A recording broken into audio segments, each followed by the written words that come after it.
So now we're just going to be running through Tephra Cave. That's quite simple, we're just going to kill a few things on the way through. First up's this group of bunnies. Now if you look at where I've selected these two bunnies on the right and now the one on the left, the two on the right didn't have a symbol, whereas the one I've got up now does. That symbol is supposed to be an I in its name, and it basically means that that one that you have selected will attack you when it sees you if you aren't several levels higher. This is one of those games where, with a couple of exceptions, things will only attack you if they're as strong as or stronger than you. Now the other guys won't attack us if they see us, but if we do attack a member of their group, as we have done now, they will start on us, so we're going to have to kill them too. It's sad but true, some bunny rabbits do deserve to die. As we do it, you can see I have a number of arts at the bottom.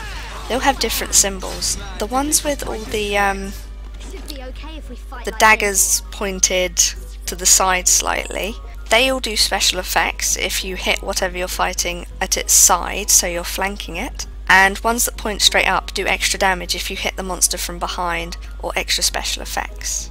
Now we've come across a nest of caterpillars. So if you ever wondered what did happen to the hungry caterpillar, he's there in the middle. And yeah, let's just kill everything. Now, the one in the middle is a unique. And unique monsters are stronger than their peers and often have special attacks, that kind of thing that you'd expect.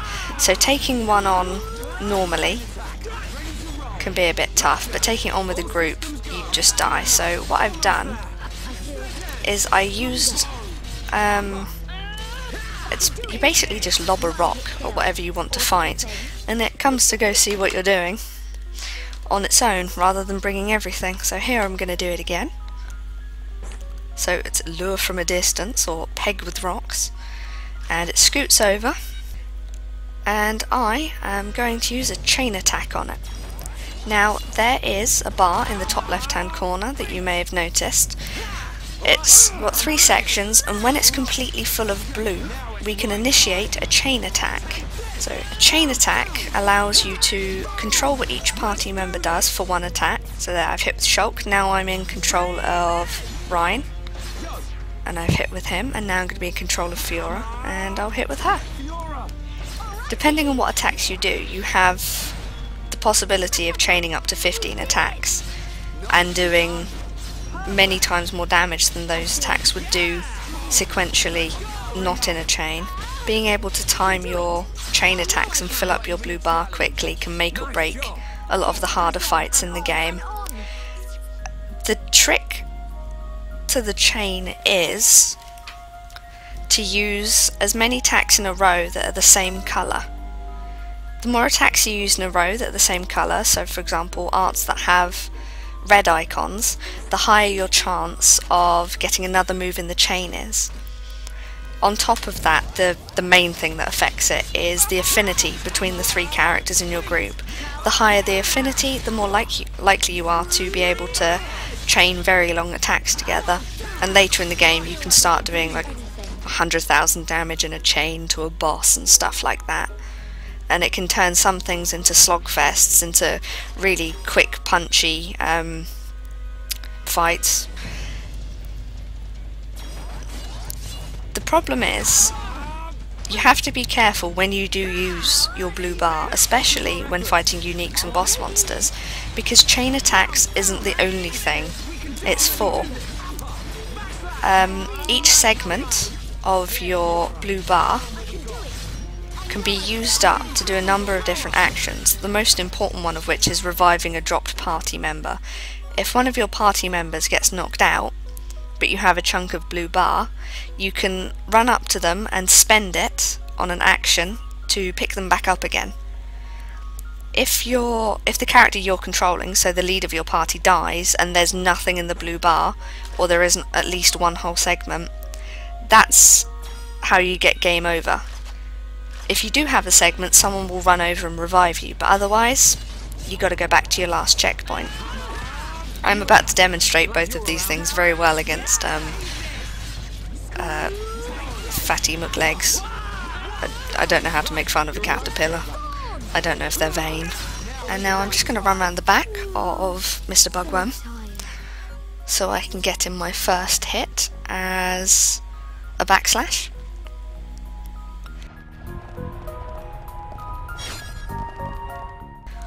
And let's go for it once Fiora's done her hair. So, initiate battle. I'm just going to do with this guy what I do normally. I get Shulk to run around the sides. I do my 2 attacks that have extra breaks from around the side. Then I run behind him, smack him in the ass, run to the side and repeat.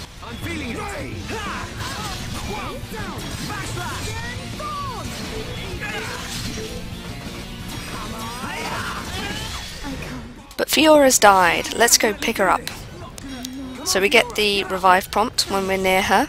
And she stands back up, we lose a chunk of bar, and she dies again. And now I have no blue bar, 2 downed people, so I'm just gonna die. What a bummer. You know the really magical thing about Xenoblade Chronicles? Unlike pretty much every other JRPG I've played recently or 10 years ago, when you die, you don't have to reload a save. You just get put back at the last landmark you passed, and any progress you've made is saved. The exception is obviously, as you can see, monsters respawn. But monsters respawn whenever you leave a place or anything like that. But any levels or experience or items, any crafting you did, any quests you completed, all stays done. If you die, you just get put at the last landmark and you just go do that bit again. You never have that situation where you have to watch like a 20-minute cutscene and then it goes straight into a boss fight and then you die and you're like, well, I can't be bothered to do that again. That, combined with the fact that you can save anywhere in the game, really does take out a lot of the repetitive hardship that was really putting me off JRPGs for a while. This time I'm just going to run through and ignore these guys. Uniques. Uniques for a start are the exception to the level rule. Even a unique that is, say, 30 levels lower than you will attack you as and when you see it.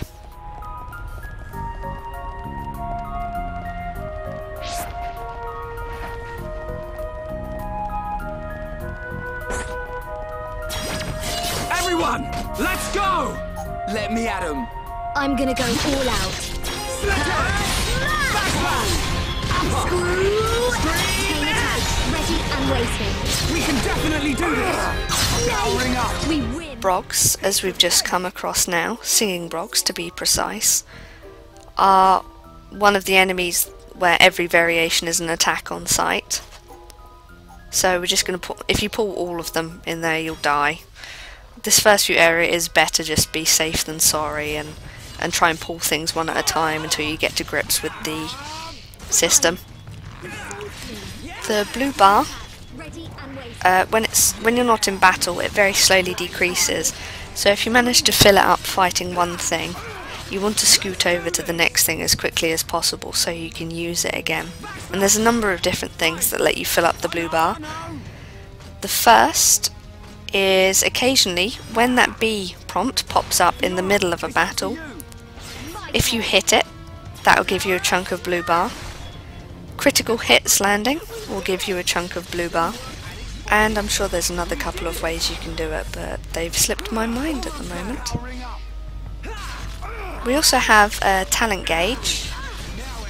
The art in the middle of your arts bar at the bottom, the one that's slightly bigger than all the others, is known as your talent art, and you can only use this every so often, and it fills up rather than being on a cooldown like all your other ones.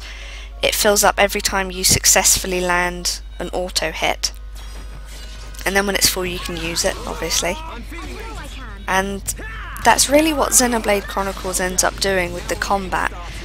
It's lots of simple things, but they're layered in such a way that, at least for me, It's made it one of the more fun battle systems I've used in a game for quite a while. I always feel engaged by it, like I always have something to do, something to think about. It's lots of very simple things layered very well. One thing I haven't mentioned that was also a really big selling point to me was the fact that you can choose at every single point in the game who your main character is and who's in your party. So if, say, you've been looking at Shulk and thinking, oh, I don't want to play someone like that, and gradually I am going to show off every single character's playstyle, because they all do have their own unique set of arts and all play in very, very different ways. After this little cutscene that we're running up to, I actually switched to Fiora to smack a few things about.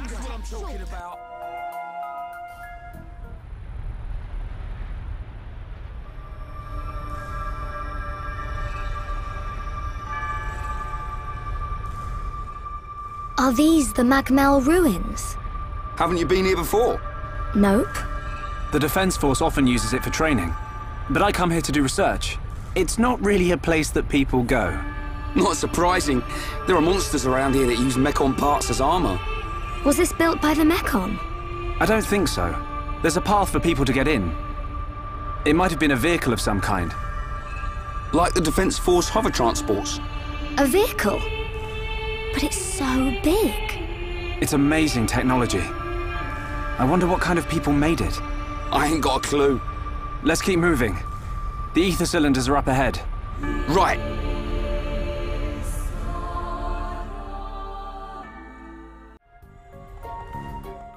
Now Fiora, like Shulk and to an extent Dunban, is also primarily based on damage, but on lots of fast hits rather than big smashy hits like the boys are.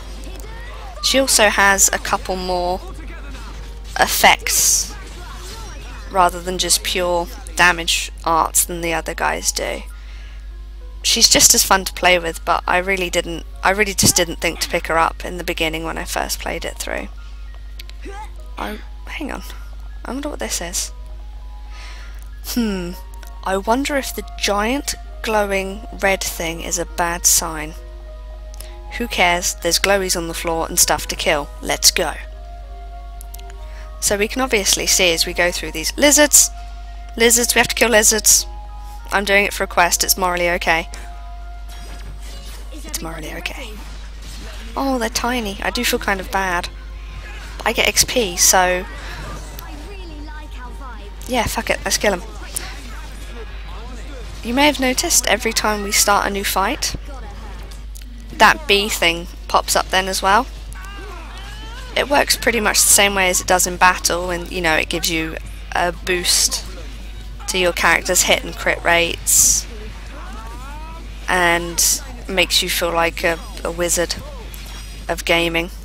And we've just been joined by a unique that is going to kill us horribly, so I am going to use the runaway option. It's that big green one. Yep, Ryan's died, Shock's about to die, I'm running away, and I'm being chased by the floatiest lizards ever.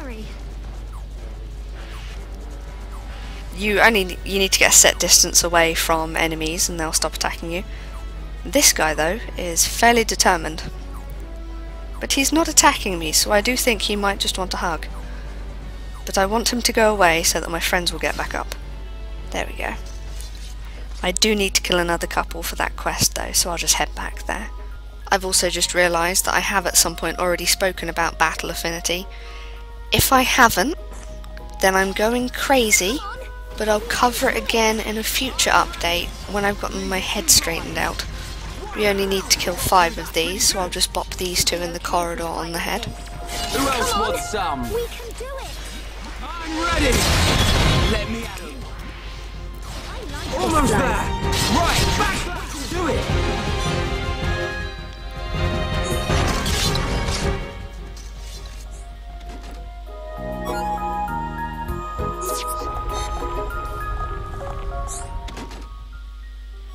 There's not much of interest in chests at the moment, but you know what they say, you can never have enough rough skin in your bag. If you're Jeffrey Dahmer. Jeffrey Dahmer of lizards.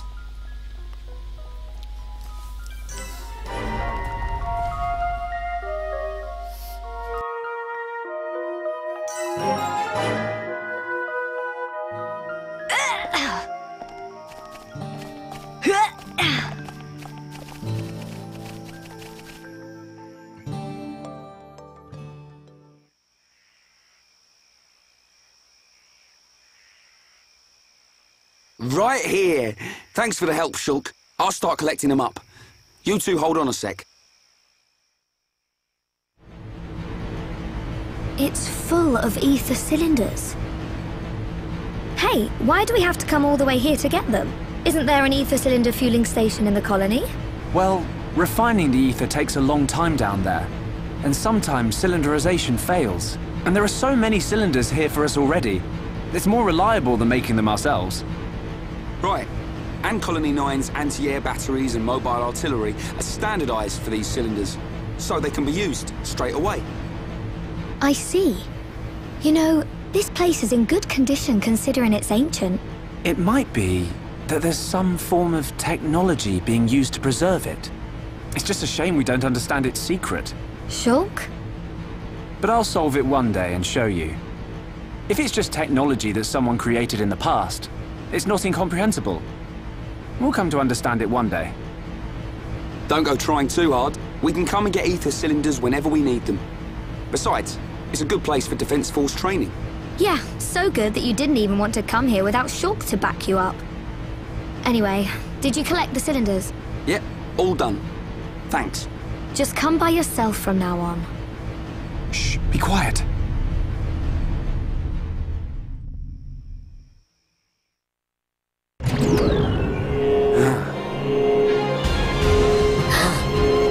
Are they Mekon?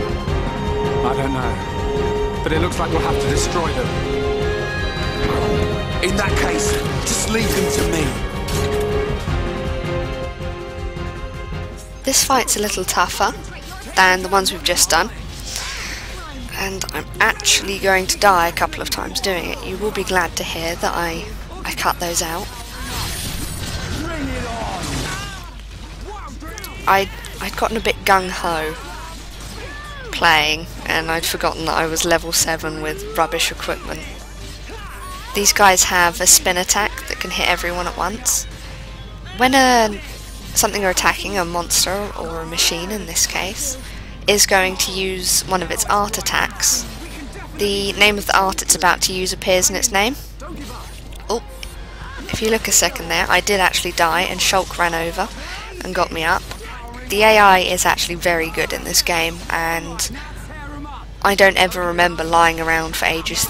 One of the other party members pretty much always just runs over straight away and grabs you.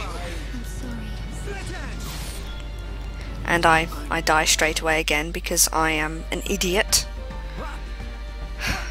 I decided to give it a go with Shulk. Now, I actually tried it a couple of times with Shulk as well, and died, and I know I am giving you spoilers to my own LP. So what I ended up doing was I just ran back inside for a bit. I killed a few more things. I got another level, which you'll see in a second. You'll see the level, I cut out the grinding. And I changed a couple of pieces of equipment. Now, when I play this, I'm quite sad, and I tend to make sure I'm always running around wearing matching outfits.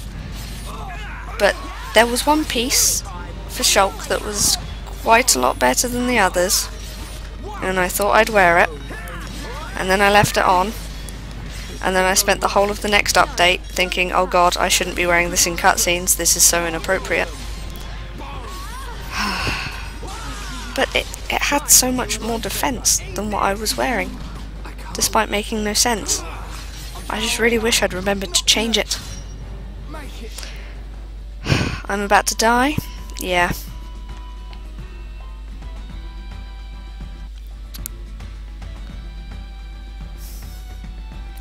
Yeah, Shulk's currently wearing body oil as his armour.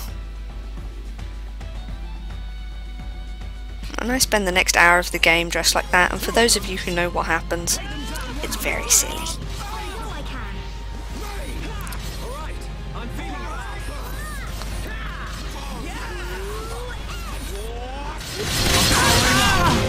Come on! We can definitely do this! Bring it on! How good are we? Yeah!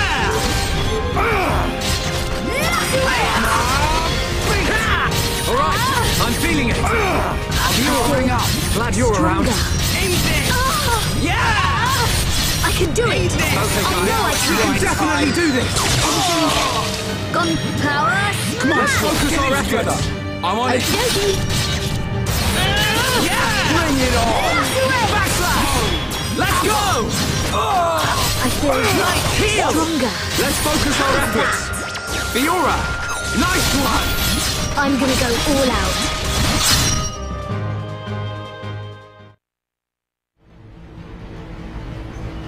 Fiora, are you okay? I'm fine. How about you? I'm alright. Thanks to you and Ryan. What on Bionis were those? I've never seen anything like them. Could they have been Mechon? No. I think they were something left by the civilization that built this vehicle. They didn't seem like Mechon to me. But why did they only show up now? I don't know. But they were probably built to protect this place. They might have been activated in response to something. But I don't think that something could have been us. Please, let's go back. I don't want to be here anymore. Me neither. And we've already got the ether cylinders.